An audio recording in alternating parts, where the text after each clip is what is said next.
राधे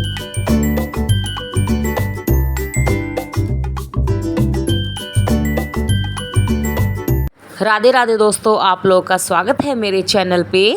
मैं आप लोगों के लिए एक और कथाएं 15वां अध्याय आपके लिए लेकर आई हूँ। तो कुछ वर्णन इस तरह है, आप पूरी वीडियो पे बने रहें, लास्ट तक कथा ज़रूर सुने। और जो भी कोई पहली बार मेरी चैनल को पे कथा सुन रहा है वो मेरे चैनल को सब्सक्राइब कर दें और बेल पे भी क्लिक कर दें, जिससे कि सबसे पहले आपको मेरी वीडियो आप तक जल्द से जल्द पहुँच जाए। राधे राधे दोस्तों। कथा कुछ इस प्रकार है। राजा पृथु कहने लगे कि हे नारद जी, भक्त वत्सल भगवान की पूजा का इतिहास सुनाइए। तब नारद जी बोले कि हे राजन, एक पुरातन इतिहास कहता हूँ, सो सुनो। पहले चौल नाम का एक राजा कांतिपुर में राज्य करता था। उसके राज्य में कभी कोई दुखी, पीड़ित या दरिद्रता नहीं थी। सारी प्रजा बहुत सुखी थी। उस राजा के नाम पर उस देश का नाम भी चौल पड़ गया।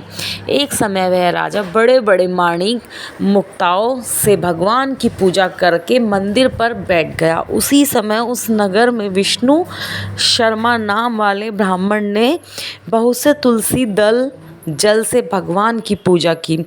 उसके तुलसी दल से राजा द्वारा भगवान पर चढ़ाए गए माणिक, मुक्ता आदि ढक गए। यह देख राजा ने कुछ क्रोधित होकर ब्राह्मण से कहा कि हे विष्णु शर्मा, तुमको पूजा का कुछ भी ज्ञान नहीं है। तुमने माणिक मुक्ताओं से की गई मेरी पूजा की शोभा को तुलसी दलों से ढककर समाप्त कर दिया। तब विष्णु शर्मा कहने लगे कि हे राजन, तुम अभिमान से युक्त हो, इसी कारण भगवान की पूजा को नहीं जानते हैं। ब्राह्मण की यह वचन सुनकर राजा बड़े गर्व से कहने लगा, हे ब्राह्मण, तुम स्वयं दरिद्र हो, इसलिए भगवान की क्या पूजा करोगे? तो क्या तुमने भगवान का कोई स्थान बनवाया है या कोई यज्ञ आदि करवाया है? मैं सबके सामने कहता हूँ कि देखो, भगवान की भक्ति करके तुम पहले स्वर्ग में जाते हो या मैं जाता हूँ। इतना कहकर राजा ने गूगल ऋषि को आचार्य बनाकर बड़े बड़े यज्ञ आरंभ कर दिए।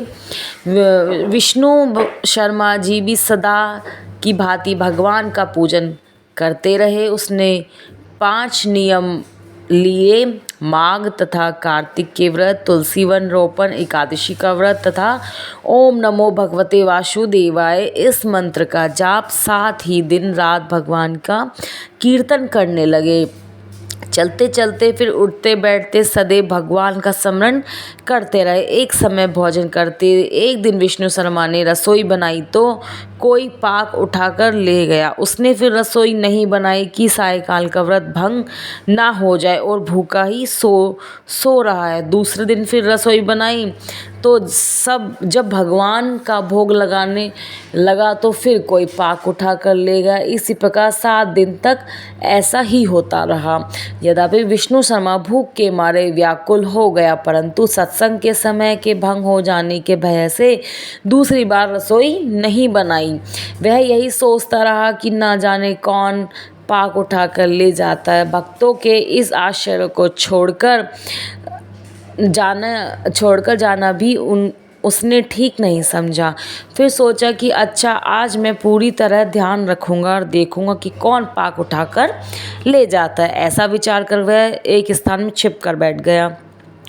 थोड़ी देर में वहाँ क्या देखता है कि एक अति दुर्बल चांडला, जिसका शरीर केवल अस्थियों का पिंजरा बना हुआ था, छिपकर आया और वहाँ से पाक उठाकर चलने लगा। उसको देखकर विष्णु शर्मा के मन में अति दया उत्पन्न हुई और वह कहने लगा कि भैया, सूखा भोजन मत ले जाओ, मेरे पास थोड़ा सा घी है, वह भी लेते जाओ। ब्राह्मण की यह वचन सुनकर डरा हुआ चांडल भागता हुआ ठोकर खाकर गिर गया। तभी विष्णु शर्मा भी उसके समीप पहुँच गए और एक वस्त्र लेकर उस पर हवा करने लगे। थोड़ी देर के बाद ब्राह्मण क्या देखता है कि उस चांडाल की जगह शंख चक्र गदा पद्म तथा वनमालाधारी भगवान विष्णु वहाँ लेटे हुए हैं। उसी समय ब्राह्मण ने भगवान के चरणों में गिरकर नमस्कार किया।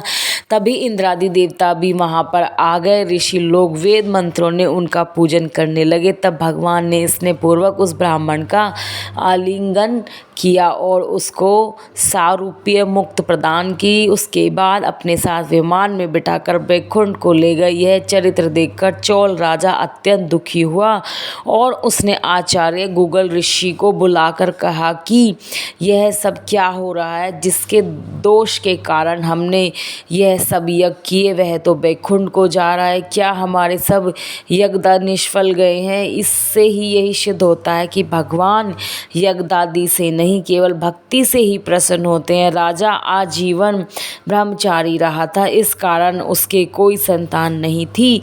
अतः अपना सब राजपाट धन आदि अपने भांजे को सौंपकर भगवान मुझको स्थिर भक्ति दे, ऐसा कहकर अग्निकुंड में कूद गया। यह देखकर गुगल ऋषि ने क्रोध में आकर अपनी शिखा चोटी उखाड़ दी। तब से अभी तक चौल देश में भांजा मामा का अधिकार होता है और आज भी गुगल गोत्र के ब्राह्मण सिर पर शखा नहीं रखते। राजा के अग्निकुंड में गिरते ही भगवान अग्निकुंड में प्रकट हो गए और उसका आलिंगन करके उसे सारूप्य मुक्ति प्रदान करी। इसके पश्चात विष्णु भगवान ने विष्णु शर्मा को पुण्यशील तथा चौल राजा को सुशील नामक अपना द्वारपाल बना लिया। इस प्रकार कार्तिक महात्म का ये अध्याय समाप्त होता है। राधे राधे दोस्तों, राधे कृष्ण राधे कृष्ण। आपको ये कथा कैसी लगी? लाइक शेयर कमेंट ज़रूर करना और पूरी ज़रूर सुनना। जो भी पहली बार मेरे चैनल पे है, कथा सुन रहा है, प्लीज़ मेरे चैनल को सब्सक्राइब करें, लाइक शेयर करें, कमेंट करें और राधे राधे कमेंट बॉक्स में ज़रूर लिखें। आपके लिए एक नई वीडियो फिर से लेकर आऊँगी। राधे राधे कृष्ण, राधे राधे।